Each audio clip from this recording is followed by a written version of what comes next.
السلام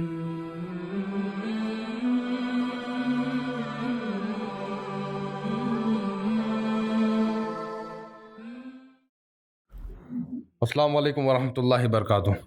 مولانا اسد اسرائیلی صاحب کی کتاب اجالوں کا قافلہ، اس سے آج 10واں باب ندامت کا بوجھ۔ احد کی گھمسان لڑائی میں حمزہ کسی شیر کی طرح آگے بڑھتے جا رہے تھے۔ جدھر ان کے قدم بڑھ جاتے دشمن اس طرح دائیں بائیں پھٹ جاتے جیسے کسی غضبناک لہر کی مار سے کائی پھٹتی چلی جاتی ہے۔ جہاد کے جذبے سے سرشار ہو کر حمزہ ہر خطرے سے بے نیاز ہو کر لڑ رہے تھے۔ خود اپنے ہی بھائی بند، اپنے ہی دوست، اپنے ہی رشتہ دار ان کے آنکھوں کے سامنے تھے، لیکن ان کی برہنہ تلوار جیسے آج سارے رشتہ دار بھول گئی تھی۔ آج ایک رشتے کے سوا کوئی بھی رشتہ ان کی آنکھوں سے نہیں جھانک رہا تھا۔ یہ وہ رشتہ تھا جسے ان کے بھتیجے نے ایک چراغ کی طرح ان کے دل میں جلا دیا تھا۔ بہت پہلے سے احد کے میدان کے لیے روانہ ہونے سے بھی پہلے سب کو معلوم تھا کہ حمزہ کی تلوار کے آگے ٹھہرنا آسان نہیں ہے۔ سامنے کے مقابلے میں حمزہ کو شکست دینا کوئی سہل کام نہیں ہے۔